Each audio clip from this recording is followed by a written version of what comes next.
Hi, I'm Daisy. And last night, at our family barbecue, my fiancé hurled the engagement ring at my face and told me he'd forget me in 72 hours because he was marrying my sister. Seconds later, he was in handcuffs. But that That wasn't the real betrayal. It started long before, with silence at the dinner table, with whispered jokes I wasn't supposed to hear, and a mother who told the caterers to remove my dish like I didn't exist. And now I'm left asking, what happens when the quiet one finally stops playing nice? The first heat of June always felt heavier on our property. The oak trees didn't sway anymore. They stood still like they were tired of pretending the wind could move them. The Hawkins estate, with its wide porch and chipped white railing, had seen plenty of family barbecues. But this one wasn't like the others. It was supposed to be my engagement celebration. My fiancé, Carlton Smythe, had proposed 3 months ago. I should have been glowing. Instead, I was sweating through my sundress, holding a pair of tongs like a waitress instead of a bride-to-be. Daisy, could you handle the grill? My mother, Vera, asked in that careful voice she used when she was giving an order disguised as a favor. She didn't wait for my answer before walking away. She never did. So I stayed by the fire, flipping burgers, ribs, corn, whatever needed doing, while my family laughed from the shaded patio. My hair clung to my neck, and my makeup felt like it was melting off. The only person who could have saved me from that scene, Carlton, was across the yard, standing by the drink station with my sister alone. He was smiling, holding her cup for her, while she giggled at something he'd said. I pressed the tongs together, hard. The metal clink cut through the noise. Maybe it was the sun or the exhaustion, but that sound felt too sharp, like something breaking inside me. Vera's voice carried over the music. Oh, Eloan, that dress looks divine on you. You have such an eye for presentation, always so polished. I looked up just in time to see my mother's approving nod toward Eloan, who twirled slightly. My stomach dropped. The dress she wore, a pale peach number with small embroidered daisies, was the same one I'd shown Carlton weeks ago. It suits you, he'd said back then. Soft, simple, perfect. Now it was on my sister. Carlton's gaze flicked to me for half a second, then back to her. I caught his lips curve in something between a smirk and a sigh. He hadn't touched me once all day. Not a kiss, not even a pat on the shoulder. Need help with that, sweetheart? My Uncle Brian called, half drunk, waving his beer in my direction. I'm fine, thanks, I said, voice steady. Let her do her thing, my mother added from behind him. Daisy's always happiest when she's busy. busy. That word again. In my family, busy meant out of the way. When I turned the ribs, smoke rose up and stung my eyes. I blinked fast, not wanting anyone to think I was crying. People came and went, chatting about golf tournaments, new promotions, and vacation plans. I barely registered the details. My focus stayed on Carlton. Every time I looked up, he was either checking his phone or laughing with Eloan. Once, she touched his sleeve and said, "You've got sauce on your arm." He leaned closer so she could wipe it away with a napkin. The sound of the spatula hitting the metal tray startled me. I didn't realize I'd dropped it. Daisy, my cousin called out. You missed one, right? I murmured. The sun began to lower, casting long, soft shadows over the lawn. Paper lanterns strung along the fence flickered on. I wanted to disappear into the dark, but instead, I kept flipping burgers, pretending the sting on my face was from the heat. When I finally stepped back to breathe, Carlton came up beside me. Hey, he said flatly. Hey, I answered. You've got smoke all over your dress, he said, brushing non-existent ash from my shoulder. It wasn't affectionate, it felt like inspection. You didn't have to stay here the whole time. Your mother asked me to. He shrugged. You could have said no. I stared at him, searching for the warmth that used to live in his eyes. There was nothing there, no recognition, no softness. Just someone already halfway gone. Carlton, I said quietly, is everything okay between us? Of course, he replied too quickly. His phone buzzed, and he turned away before I could say more. Excuse me, he added, already walking toward Eloan. I stood frozen, watching him lean toward her again, whisper something that made her laugh loud enough for the whole yard to hear. Vera passed behind me, balancing a plate of Alohan's favorite salad. "Don't overcook the ribs, honey," she said, not looking at me. "You know how Alohan hates dry meat." It was so ordinary, so practiced, that I almost laughed. I didn't. I stayed there as the daylight faded completely, as the fire dimmed to embers and the laughter turned into soft background music. I tried to remember the last time Carlton looked at me with any affection. It had to be months ago, before the long work hours, before the business trips, before Alohan started showing up at our apartment to help with wedding plans. Maybe I'd been naive. I'd always been the quiet one, the peacemaker, the fixer. My father used to say, "Still waters run deep, Daisy." People mistake calm for weakness. He wasn't wrong. As I set another plate of food on the table, a voice cut through the hum of conversation. "Daisy, could you grab more napkins?" Alohan asked sweetly. I looked at her, smiling in my direction, her lipstick flawless, her hand resting casually on Carlton's arm. She didn't even blink when he didn't move it away. "Sure," I said, walking toward the kitchen. Inside, the air was cooler, the walls quiet. The hum of the refrigerator was the only sound. I stood there for a moment, gripping the counter, letting the silence swallow me. I didn't want to cry. Crying was what Vera called unproductive emotion. The door creaked open behind me. It was Bryn, my only friend in this chaos. She was a guest, but she'd offered to help earlier.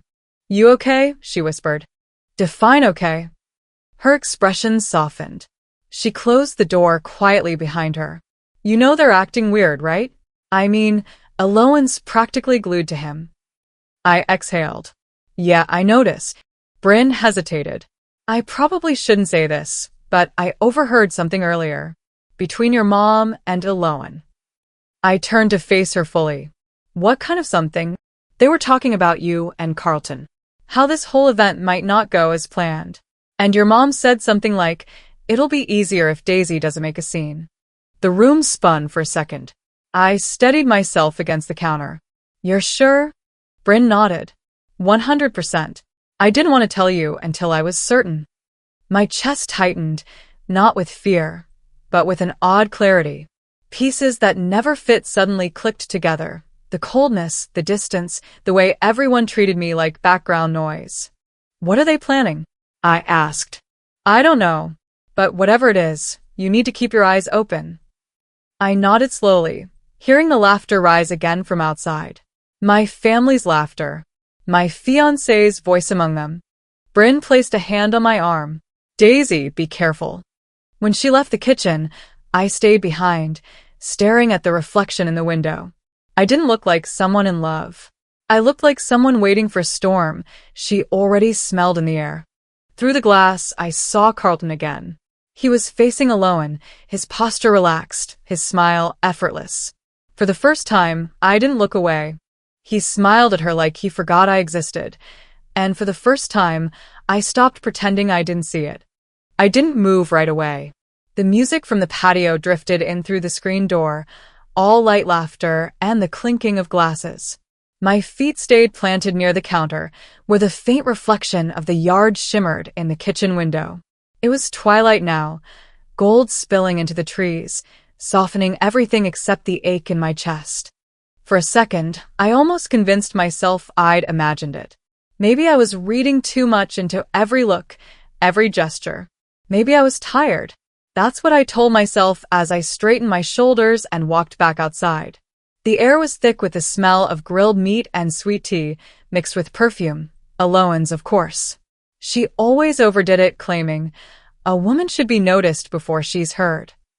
I spotted her near the fire pit, surrounded by cousins. Carlton was there too, holding a plate piled high, laughing at something she'd said. He didn't even notice when I walked past. I took a breath and tried to reset my face. Polite smile, relaxed eyes, the perfect Southern daughter act.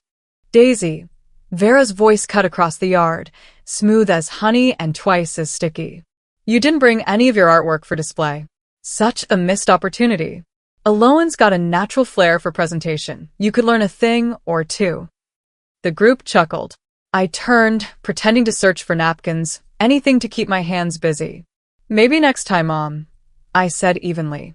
Oh, don't take it the wrong way, she replied, feigning concern. You've always been the creative one. But sometimes you have to be practical, darling. That's why Alohan's such a good example. She knows how to balance beauty with sense. I nodded because arguing with Vera was like talking to humidity, pointless and exhausting.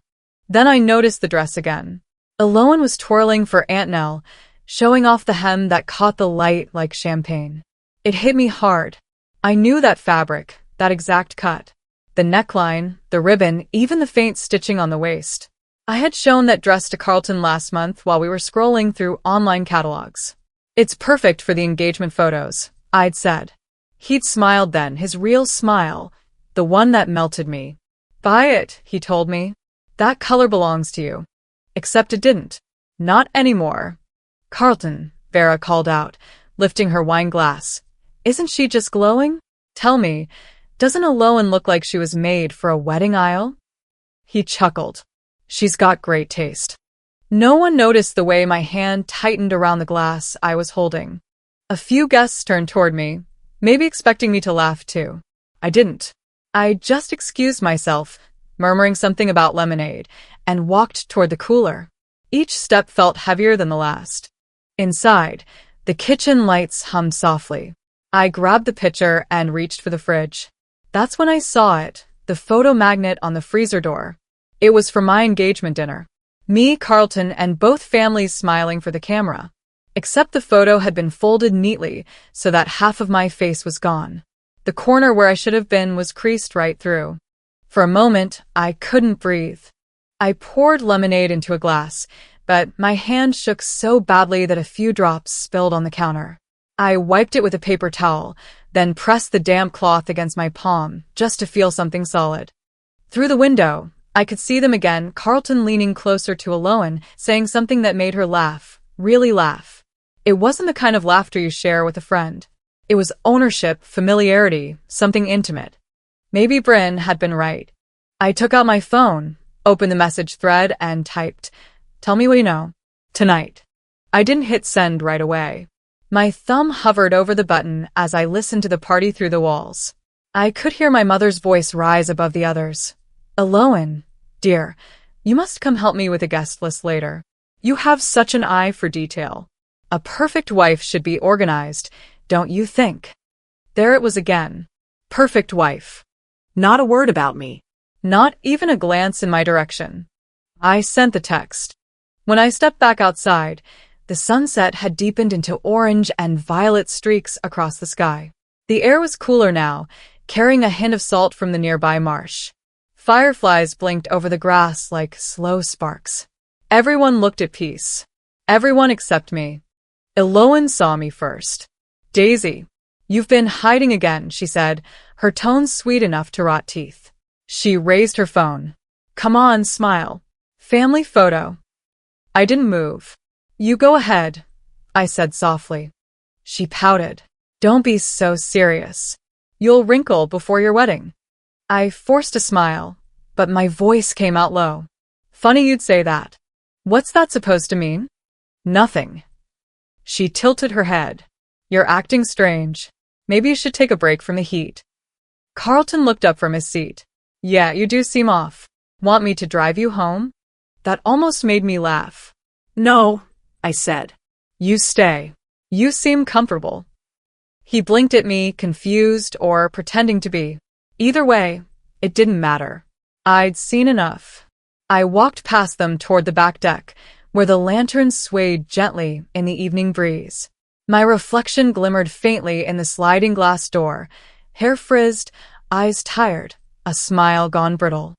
The sound of my mother's voice floated over again. Now that's a picture of grace, she said, watching Alohan. Such poise, such charm. Carlton, you're lucky to have such refined company in this family. Refined company. I gripped the railing, grounding myself. My pulse steadied, and I let the anger turn into something colder, clarity. The kind that burns slow and steady. When I walked back inside to refill the pitcher, Aunt Nell was flipping through her phone photos. "Look at this one," she said, turning the screen to her husband. "Doesn't Aloan just shine?" Uncle Brian laughed. "She could be on the cover of a magazine." My photo, the one with the folded corner, flashed across the fridge again as I passed it. The folded line now looked deliberate, almost precise. I paused, studying it, before setting the pitcher on the counter with more force than necessary. In the reflection of the glass door, I caught a glimpse of Aloan's hand resting lightly on Carlton's back. His shoulders relaxed under her touch. I swallowed hard, forcing my voice even. "I'll grab some more cups," I muttered to no one in particular, just to keep moving. Back in the pantry, I took out a new stack of paper cups and leaned against the shelf. The walls were thin enough that I could still hear them outside. "Carlton," Vera said, laughing softly, "you'll spoil her with all that attention." "I don't mind," he replied. "She deserves it." The words hit like an echo, cruel and familiar. I'd heard him say the same line to me once, long ago, when he still looked at me like I mattered. I didn't realize I was gripping the cups until one bent onto my hand. From the hallway, Bryn's voice came low, steady. "Keep calm. Not here. Not yet." I turned. She was leaning against the doorway, watching me with that same knowing look. "Bryn," I said quietly, "it's happening, isn't it?" She nodded once. "Yeah, and it's worse than you think." I didn't ask for details. I just stared past her toward the glowing yard. Aloan was still laughing, Vera was still playing hostess, and Carlton was still pretending. The lemonade pitcher sat untouched beside me. I poured a glass anyway, more for something to hold than to drink. The cool condensation slid down my fingers as I lifted it, the sweet scent of sugar and lemon mixing with the smell of smoke from the grill outside. Everything looked perfect from a distance. That was the Hawkins way, presentation first, truth last. But that night, the golden light of the lanterns didn't soften anything. It exposed it. I set the glass down, wiped my hands on a napkin, and took out my phone again. My message to Bryn had already been seen. Beneath it, her reply appeared, "Meet me by the fence after sunset. I'll tell you everything." I exhaled slowly, staring through the kitchen window as the last of the daylight faded. Maybe they thought I'd keep quiet forever. Maybe they thought I was too polite to fight back. But they'd forgotten something important. If they were playing games, they'd forgotten something crucial. So could I. The night carried on like nothing had changed, but I could feel the difference in the air. The crickets had started their chorus outside, the lights around the yard flickered softly, and the guests began drifting indoors for dessert. I stayed close to the doorway, half in the glow of the lanterns, half in shadow. I wasn't ready to play hostess again. Bryn had texted me back, short and to the point. "Meet me after the cake. You won't like it." I tucked the phone into my dress pocket and stepped into the kitchen, where the faint hum of the refrigerator drowned out the laughter from the living room. My pulse hadn't slowed since the last conversation I overheard. I just needed a minute to think, to breathe, to figure out how deep this betrayal went. I leaned against the counter, pulled out my phone again, and scrolled through messages. There was a familiar notification bubble from our family group chat, except the chat wasn't there. I blinked, checked again, scrolled through older threads. It was gone. Completely gone. Maybe I'd archived it accidentally. I searched the name, the Hawkins Circle. Nothing. I checked my block list. Nothing there either. That's when it hit me. I hadn't left the group. They'd removed me. Quietly. Without a word. My heart thudded as I remembered the last message I'd sent 3 weeks ago. Should I bring extra ribs for the barbecue? Not one person replied. I thought everyone was just busy. I even told myself, they'll text later. They never did. Now, standing alone with my reflection faint in the dark window, I realized it wasn't silence. It was exclusion. The kind that's planned. "Daisy, are you hiding in here?" Vera's voice cut through my thoughts as she glided into the kitchen, perfume first, followed by her practiced smile. "I just needed a moment, Mom." She glanced at the counter, at the empty lemonade pitcher. "You should refill that." People are getting thirsty. I didn't move. Sure. Her eyes flicked to me. Don't take things so personally. It's a family event. You seem detached. I met her gaze.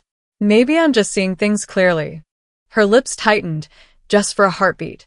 Well, that's never been your strength. She turned and left, the echo of her heels sharp against the tile. When she was gone, I opened the back door to let in some air. Outside, laughter rolled from the fire pit again. I could hear Alohan's voice rising above the rest, warm and lively. She was telling one of those remember when stories, the kind that makes everyone nostalgic and soft. I almost didn't listen. Almost. But then I caught the words. And Daisy was crying because the duck wouldn't eat from her hand. So I stepped in, and the duck followed me instead. The guests chuckled. I froze. That wasn't her story. That was mine. I could picture it, me at 7, Dad holding my shoulder by the lake, laughing as I tried to feed the duck stale bread from the picnic basket. The duck had followed him, not me. I'd cried because I thought I wasn't gentle enough. He told me, "You can't rush trust, Daisy. You have to stand still long enough for it to come to you." And now, years later, my sister was using that memory like it was her own. Carlton laughed at the punchline. That's exactly the kind of patience I hope our kids have. Our kids. I felt the floor tilt beneath me, even though I hadn't moved. My mouth went dry. The sound of laughter, the kind that used to feel like home, now felt like static. Alohan looked across the flames and met my eyes. She didn't flinch. She just smirked. The air between us was thick enough to choke on. I turned and walked back inside, not fast enough to draw attention, but quick enough to escape before my face betrayed me. My hands were trembling again, so I grabbed a towel to busy them. The smell of sugar and cinnamon from the dessert trays filled the room, but it all tasted bitter to me. Bryn slipped in through the side door, her voice low. "You need to know what they're doing." "I already know," I said, trying to keep my voice level. "They're rewriting me." "What?" "They're taking things that are mine, my stories, my moments, and using them to build a version of me that doesn't exist. One that's easier to hate."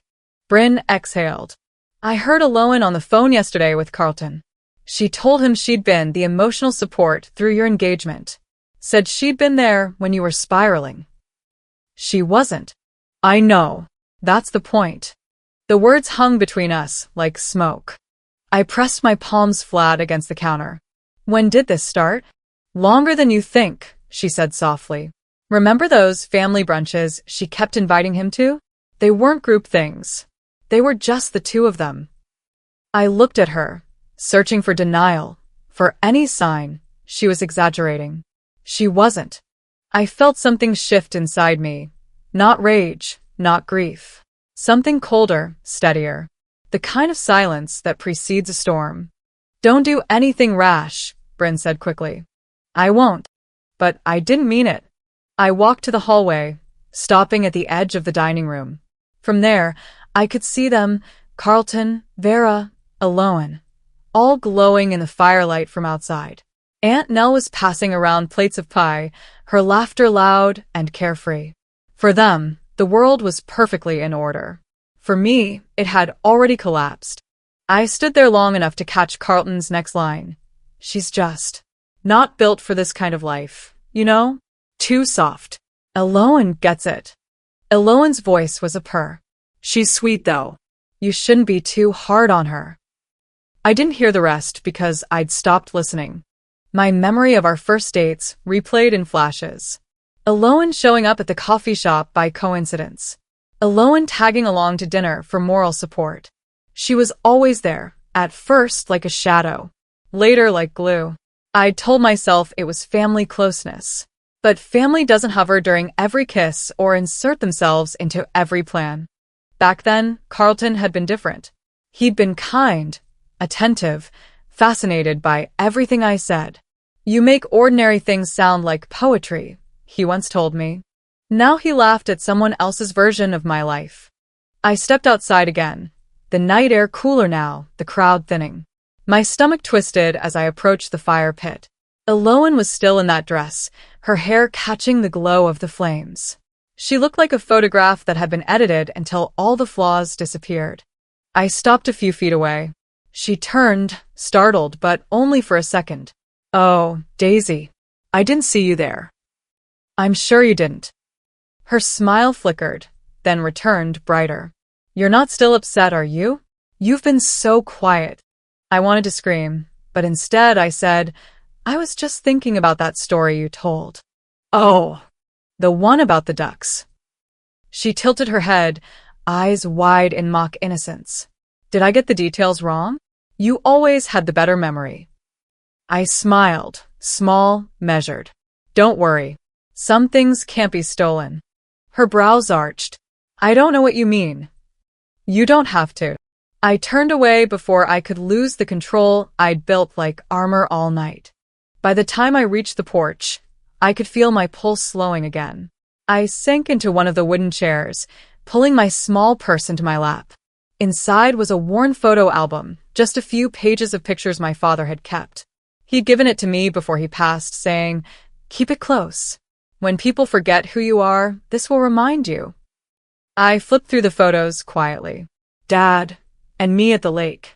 Me at the piano recital no one else attended. The two of us building the birdhouse that still hung on the porch. Each picture was proof that I existed beyond their gossip and their stories. Proof that I was more than the caricature they'd painted. The noise from the yard faded into a dull hum. I traced my father's handwriting on the back of one photo. His note said simply, "Don't let them tell it wrong." I closed the album and exhaled slowly. They thought they could erase me, rewrite me, replace me. But they'd made one mistake. They'd underestimated how much I remember, how much I record, how much I've kept.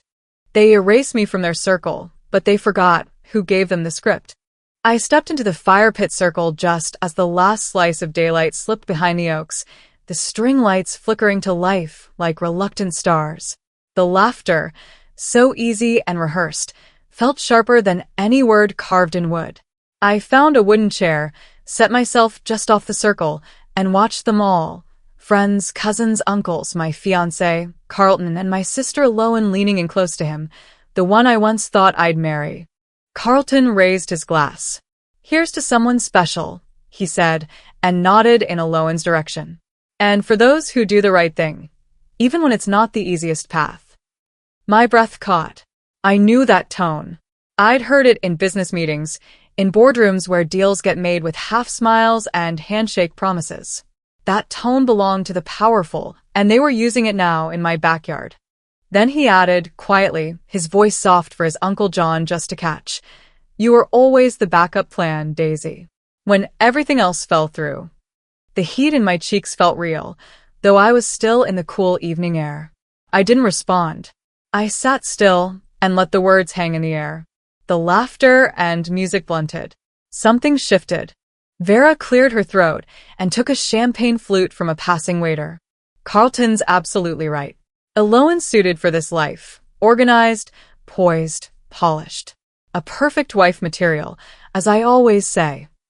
The room echoed with polite applause. I felt smaller. Invisible. Discarded. My hands gripped the armrests of the chair until my fingers ached. I didn't interrupt. I didn't change the subject. I waited, because I was done pretending.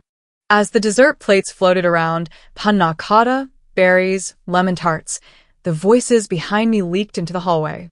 I perched near the doorway, the soft music from inside the house rising like a mask for what was real. Through the thin wall, I heard Eloan's laugh, higher than usual, playful. Then Vera's voice dipped. It worked better than I expected. She didn't even question it. "Quiet girls," Eloan said, "are so easy to replace. Let's just hope the timing's right and we don't get caught with our story exposed." My heart skipped as I recognized the words, not just the meaning, the undertone. A plan. And I was part of the plan. Only I didn't know I'd signed the contract. I backed away slowly, careful to seem graceful, though inside my head I felt like twisting the legs of a chair until they snapped. I found Bryn on the patio, leaning against the white lattice, her phone half out of her pocket, the glow of the screen revealing her eyes. I heard, I said. Not a plea. A statement. Bryn nodded, and I felt relief for once, relief at having someone in this mess with me. You need to record everything from now on. I didn't yell. I didn't demand justice. I acknowledged the shift. Because the scene had changed and so had I. I walked back through the yard toward the crowd, aware of the hush around me, the flicker of surprise in my mother's eyes, the way Carlton's smile faltered for a second before reassembling itself. I met his gaze, long and clear, and for once he didn't look away first. The light on his face made him look older, tired. I realized then, I wasn't the only one losing something tonight. They saw a girl too fragile to fight, but they'll hear her roar. The air around the fire pit was thick with the smell of smoke and sugar. Dessert plates clinked, laughter fluttered through the night like moths circling the lights, and somewhere in the background, a country song hummed about family and forever. I stood at the edge of the crowd, my arms crossed against the cool breeze coming in from the marsh. The polite smile I'd worn all evening had gone stiff on my face. I didn't know if anyone noticed the change in me yet. Maybe they thought I was still that quiet, agreeable girl who took whatever was handed to her. But something inside had cracked. The sound of Vera and Aloan whispering, Carlton's careless words, backup plan. They'd chipped away at the shell I'd built to survive this family's version of love.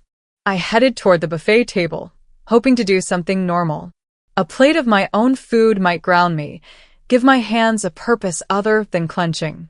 The buffet was a long wooden table beneath the string lights, covered with dishes, salads, grilled corn, and casseroles in bright ceramic bowls.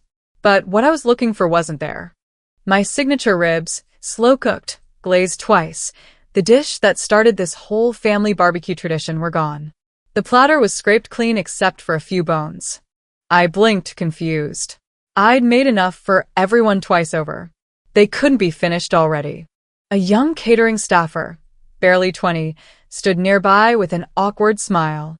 Miss Hawkins, sorry, I mean Miss Daisy, your mom said to take the ribs off the table. She said they were a bit too heavy for the late crowd. I turned slowly toward him. Too heavy, I repeated, my voice calm, even kind. Did she happen to mention that I made them? He hesitated. She just said it was for the guests' comfort. I nodded once. Right. Comfort. My eyes shifted toward the corner of the yard where Vera and Aloan sat together at a small table reserved for family only. Between them was a plate, my plate, piled high with ribs. Aloan was laughing, sauce on her fingers, while Vera dabbed her mouth with a linen napkin. I didn't walk over. Not yet. Instead, I reached for a napkin and poured myself a glass of sweet tea, my reflection rippling in the amber liquid. I could hear my cousin Peter behind me whispering to someone, "Why does she always look so tense?" And then, louder, because whispers were never truly whispers in this family.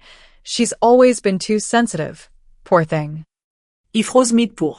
My hand stayed steady, but inside, something else was shaking loose. I turned to face them. Peter looked startled, his wife blushing into her cup. I gave them both a polite, practiced smile. "You're right," I said softly. "I am sensitive.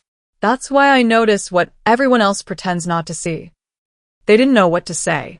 They never do when the doll starts talking back. Aunt Nell came over, filling the silence with her syrupy voice. "Now, Daisy, don't get ruffled. It's just a joke. We're all family here." "Right," I said, setting down my cup. "Family." The word tasted sour. Bryn was standing off to the side near the speakers, her phone half hidden in her clutch. She caught my eye, a question written in her gaze. "Are you okay?" I gave her the smallest nod. No words. Not yet. I turned back to the buffet and picked up the serving spoon that had once rested beside my ribs.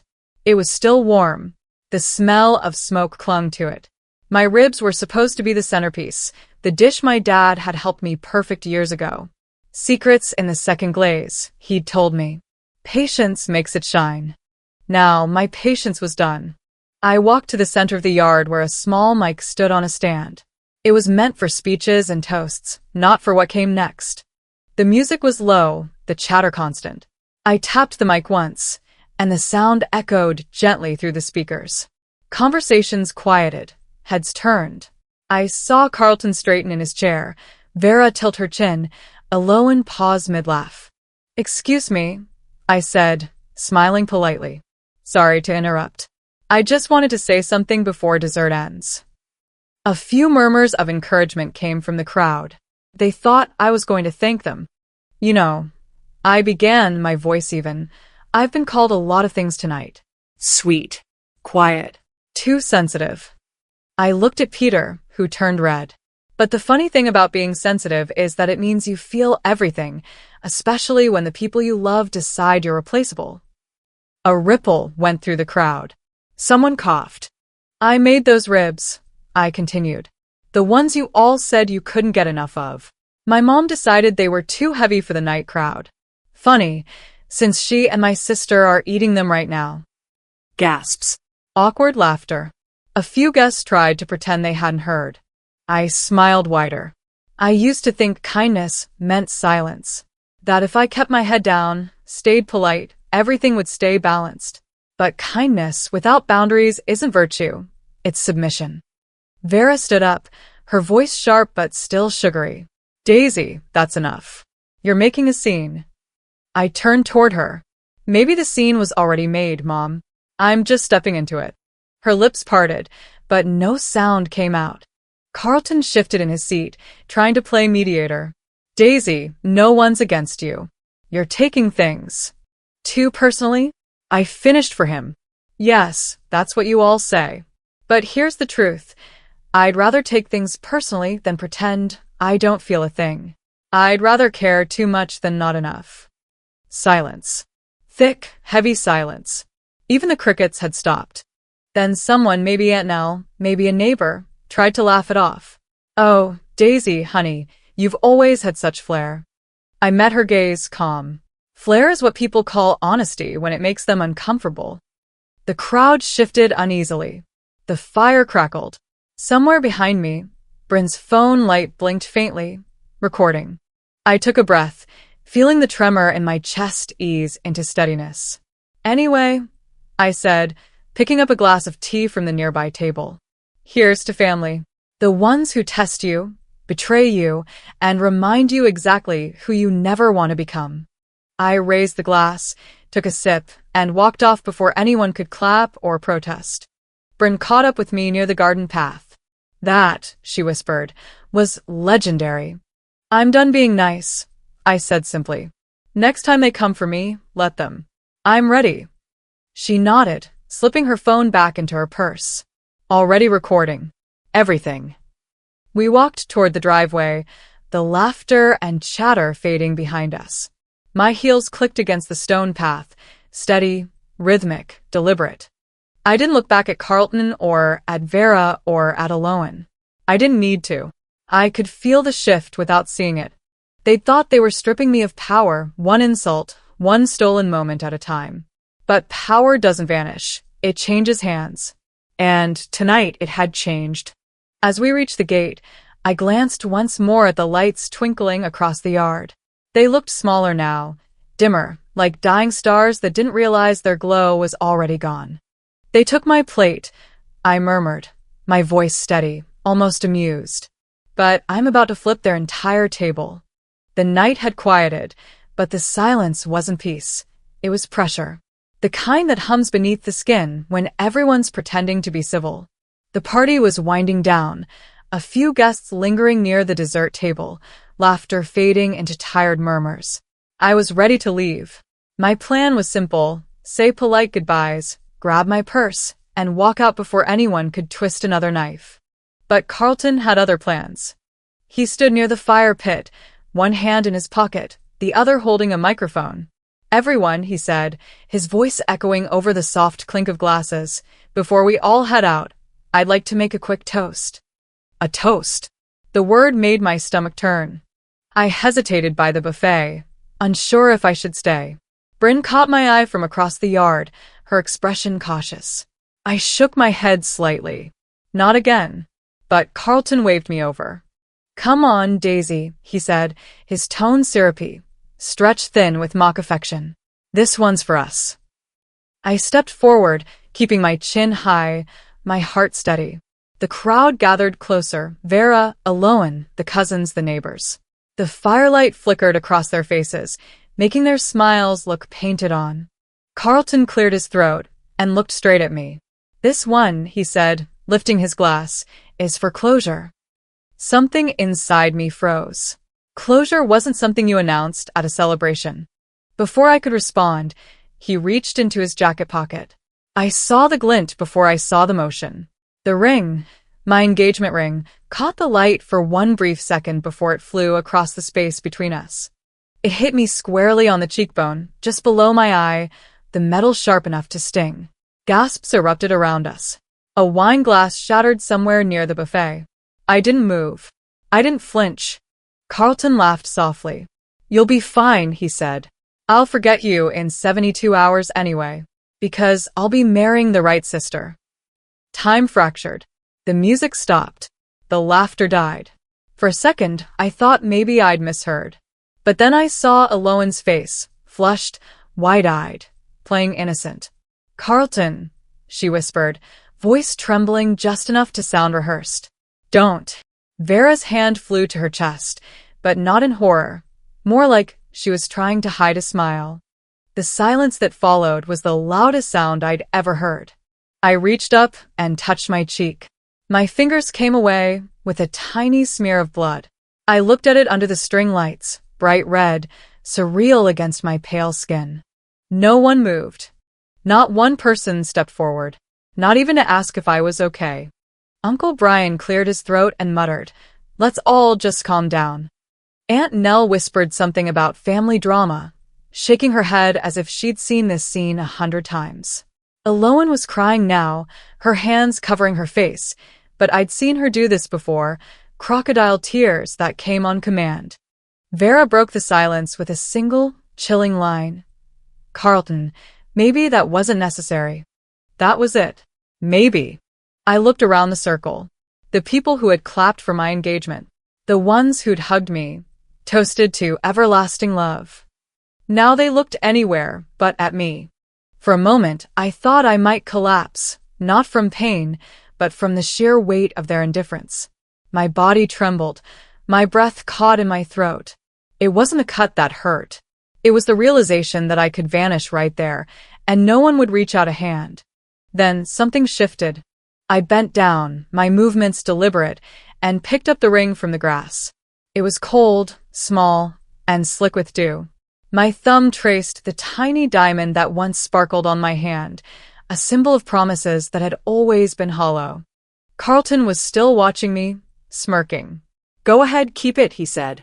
Maybe pawn it for some art supplies. The crowd tittered uneasily, their discomfort thick as humidity.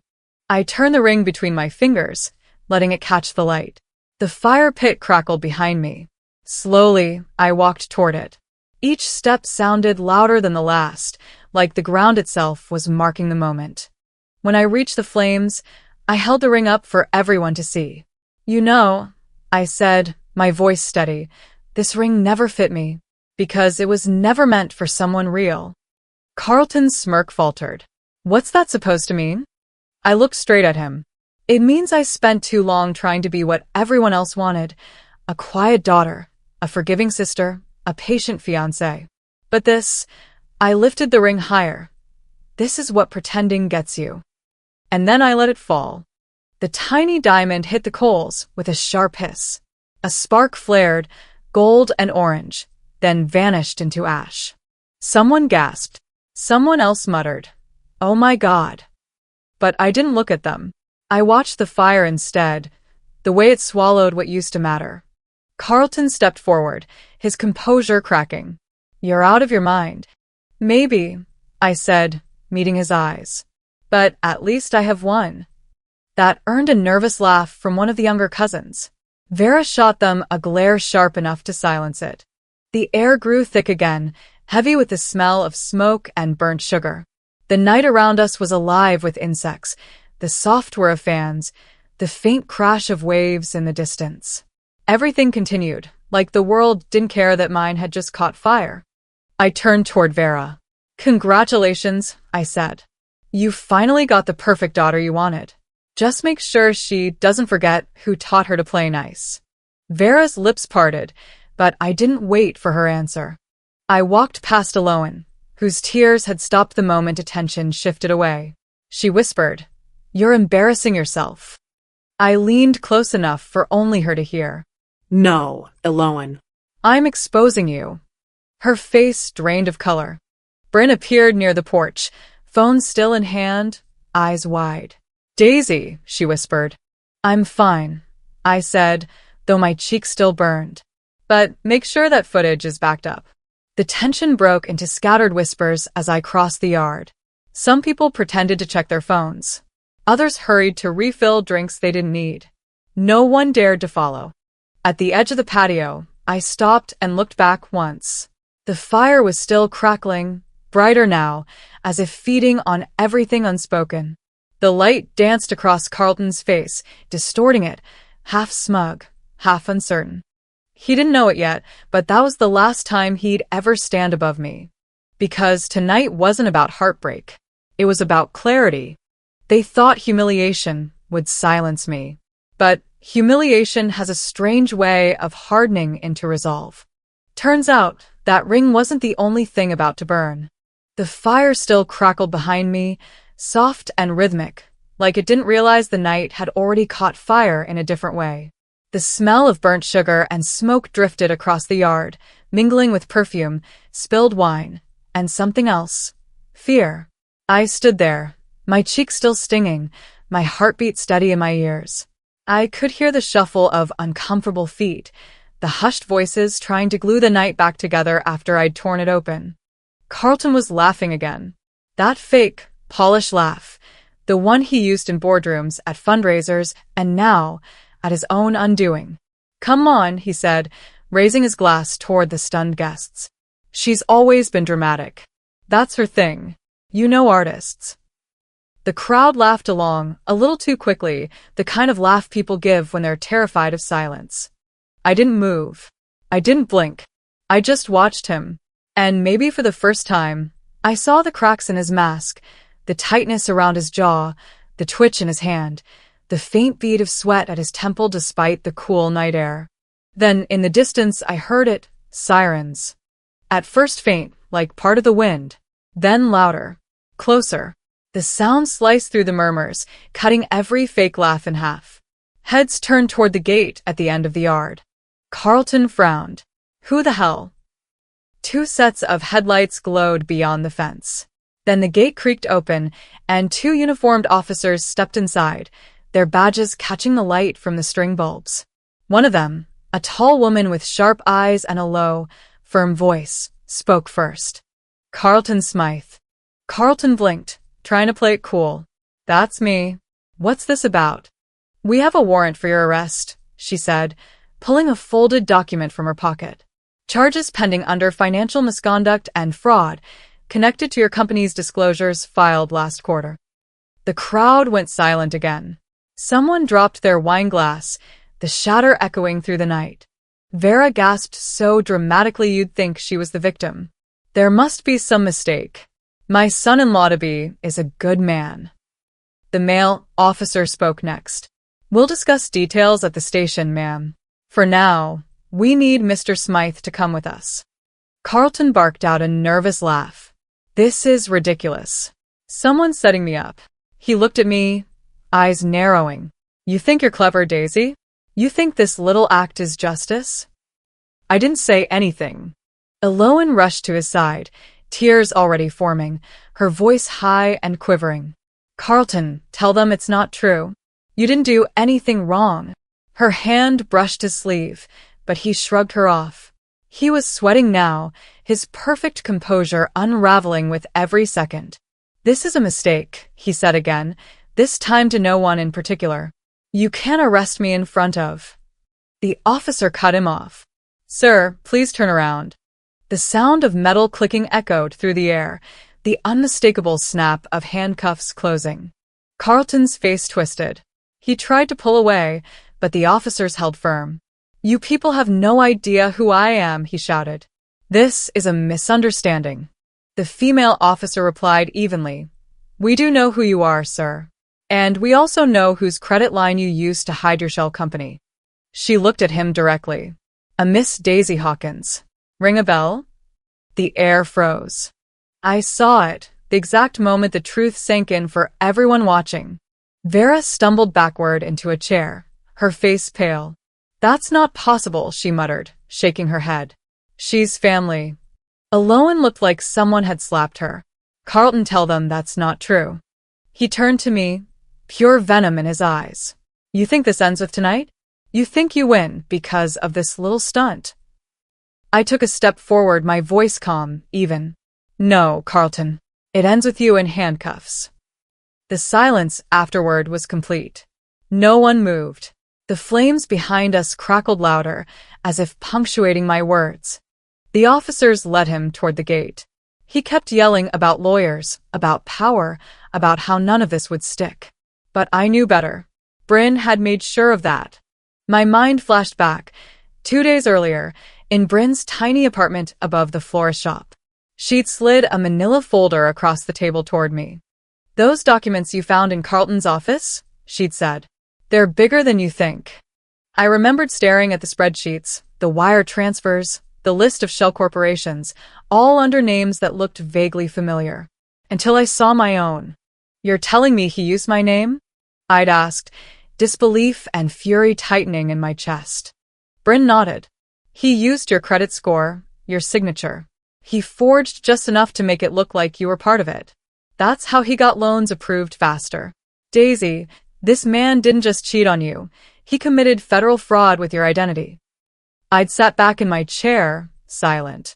The betrayal had layers I hadn't even peeled back yet. Bryn leaned in. I can send it anonymously. Let the truth do the work. You don't even have to lift a finger. I remembered her smile then, small, dangerous, but full of faith. In case you ever want a torch more than memories. Now, standing in my backyard, watching the blue and red lights flash across Carlton's stunned face, I realized she had. Bryn was standing a few feet away, her phone raised, the red light blinking, recording every second. Aloan turned on me, her voice shrill. You did this. You ruined everything. I met her gaze steadily. No. You two did that yourselves. I just stopped cleaning up the mess. She lunged as if she might slap me, but Vera grabbed her wrist, whispering, Not now. Even she understood the tide had shifted. The officers guided Carlton through the gate, their radios buzzing softly. He kept talking, shouting something about my lawyers and revenge, but his voice grew smaller as they moved farther down the path. When the gate finally shut, the only sounds left were the fire crackling and someone crying quietly, Aloan, I think. The guests began to murmur again, low and uncertain, glancing between me and the spot where Carlton had stood. The air was thick with smoke and shame. Vera broke the silence. You've humiliated this family, she hissed. Do you know what people will say? I looked at her, my face calm. They'll say the truth finally came out. Bryn stepped beside me, slipping her phone into her purse. I already sent the video to a reporter, she said quietly. Local news is going to eat this up. Vera's jaw dropped. You wouldn't. Bryn smiled faintly. Oh, we already did. I turned back toward the fire. The coals glowed orange, fading now, but still alive enough to remind me of what had burned tonight. Illusions, lies, and the last trace of the woman I used to be. The wind picked up, carrying the smell of salt from the marsh. I felt lighter. Not happy. Not yet. But free in a way I hadn't known was possible. Aloan was still sobbing softly, her perfect curls trembling. Vera looked like she'd aged 10 years in 10 minutes. The rest of the guests were dispersing, whispering into their phones, desperate to rewrite what they'd just witnessed. I didn't chase any of them. I didn't explain. Bryn slipped her arm through mine. So, she said softly, what now? I exhaled, watching the last ember flicker. Now, I said. Now I rebuild. But this time, from truth. We started walking toward the house, our footsteps crunching over the gravel path. Behind us, the party lights were still on, flickering over empty tables, plates half full of food no one wanted anymore. The sirens faded in the distance, and for the first time all night, I felt the weight of the world lift off my shoulders. And just like that, the man who erased me became a headline. The sound of the police car's tires faded into the distance, swallowed by the thick southern night. For a long moment, no one spoke. The only noise came from the crickets hidden in the grass and the fire pit still flickering behind me, its embers glowing like the last heartbeat of something that had finally died.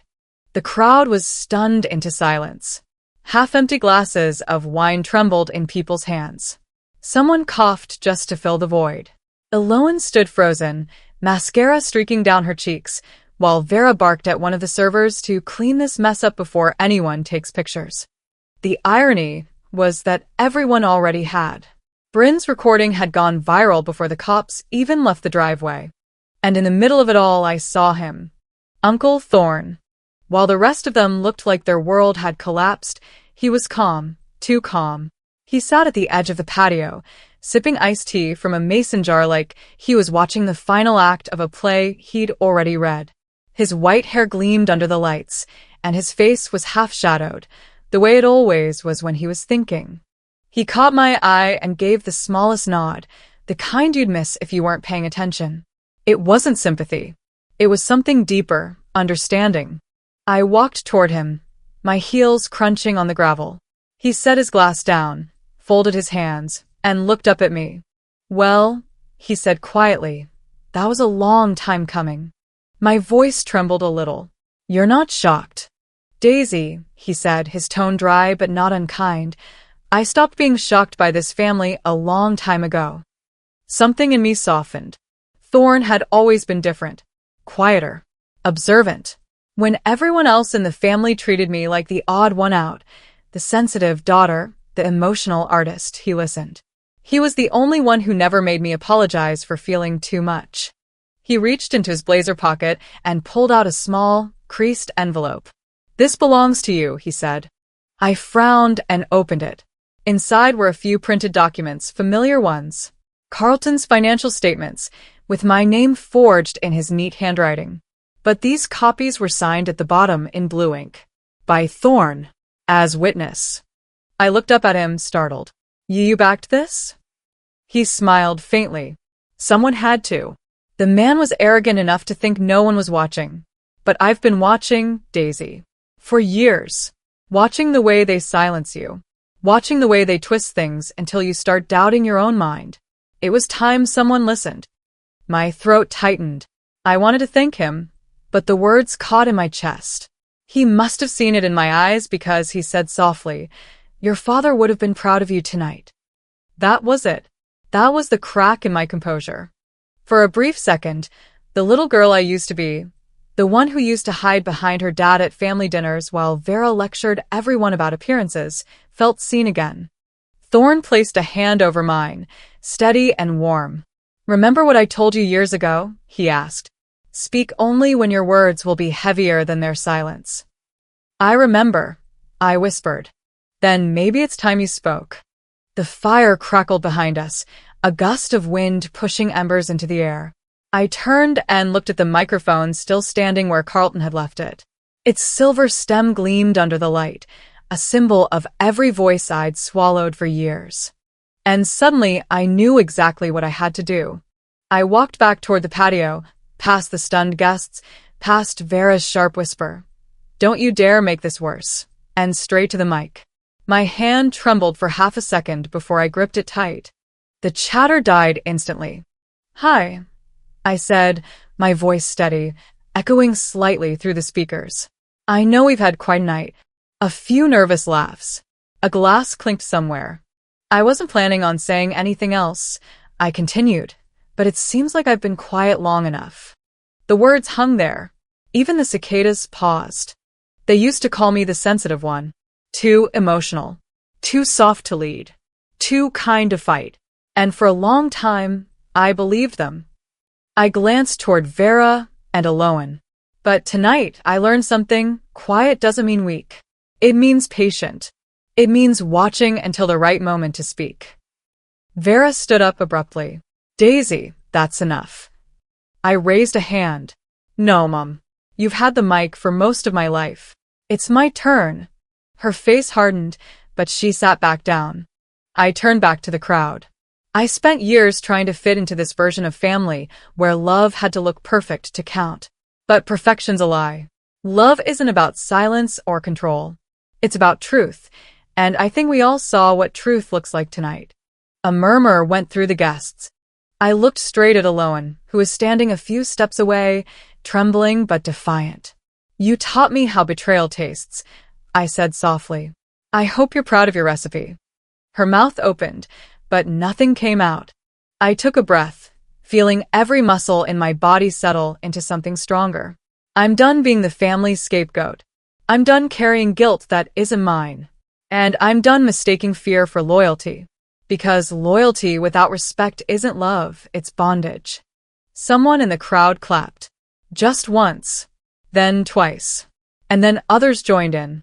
Bryn whistled from the back, her grin wide. Now that's what I'm talking about. The sound filled the night, soft at first, then growing, like rain hitting the roof after a storm. I let out a slow breath. The mic felt lighter in my hand now. I glanced at the fire pit where the ring had fallen earlier. The ashes had cooled, but a faint orange glow still pulsed beneath the surface. The wind carried the scent of smoke and salt from the marsh, mingling into something strangely cleansing. I stepped back from the mic, smiling faintly. You know, I said, half to myself, for the first time, I feel weightless. Uncle Thorne raised his glass toward me, the firelight catching the rim. I gave him a small nod in return. Bryn made her way to me through the crowd, her eyes bright. You realize that speech is going viral already, right? She whispered. Someone live-streamed the whole thing. I laughed quietly. Good. Let the world hear what I've been dying to say. The crowd was thinning now, people mumbling awkward goodbyes, some offering sympathetic pats on the shoulder. But none of it mattered. The air had shifted. The balance of power had flipped, quietly but completely. As the last of the guests trickled out, I looked around at the yard, the place that had been both a battlefield and a graveyard tonight. The lanterns still glowed, soft and steady, like tiny witnesses to a revolution no one saw coming. Bryn leaned close. You okay? I nodded slowly. Yeah, I said. Better than okay. I walked to the edge of the yard where the marsh met the fence line, the night breeze brushing my hair. Somewhere out there, the sound of a train drifted faintly across the water, steady, unstoppable. Freedom, I realized, wasn't loud. It didn't arrive with applause or fireworks. It came quietly, like a truth you finally stopped running from. And standing there, with the fire dying behind me and the weight gone from my chest, I finally understood. Freedom doesn't erase scars. It only proves you survived the cut.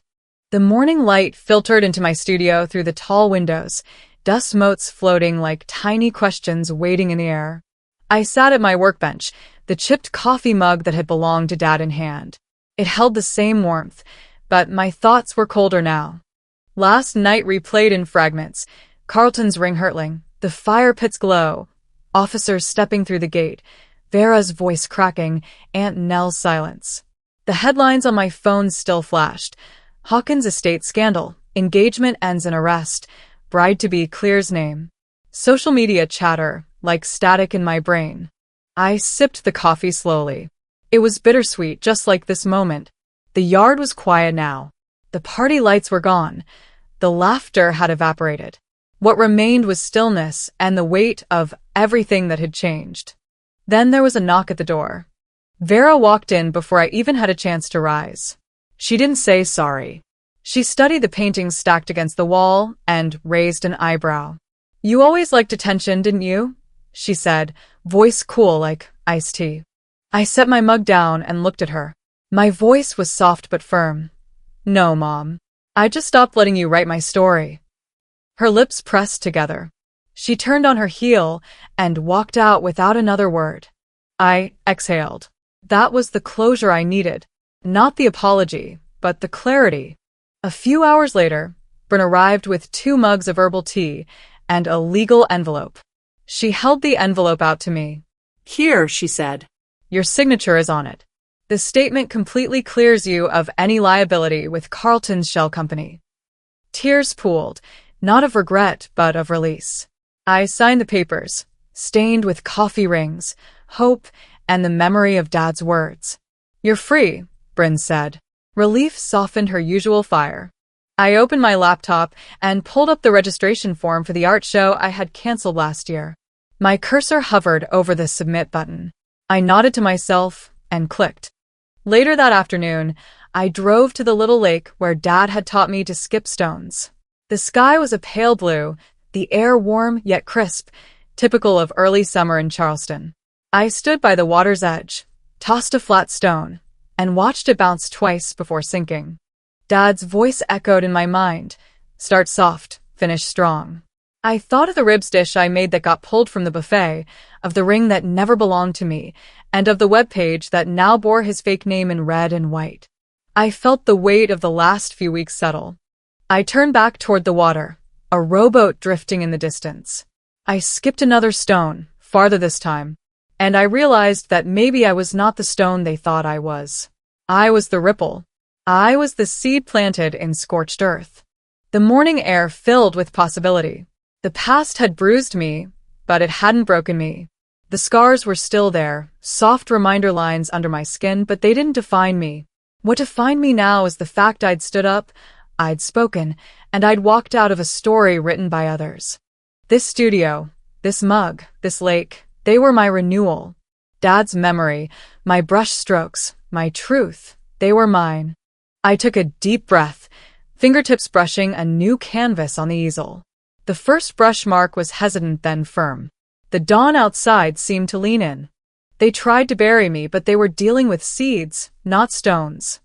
Sometimes, the loudest message we send is when we finally decide not to stay silent. Daisy's story isn't just about betrayal. It's about reclaiming power after being dismissed, about finding your voice when everyone expects you to break. Have you ever been in a situation where staying quiet cost you too much? I'd love to hear your thoughts in the comments below. If stories like this speak to you, don't forget to subscribe. There's so much more to come.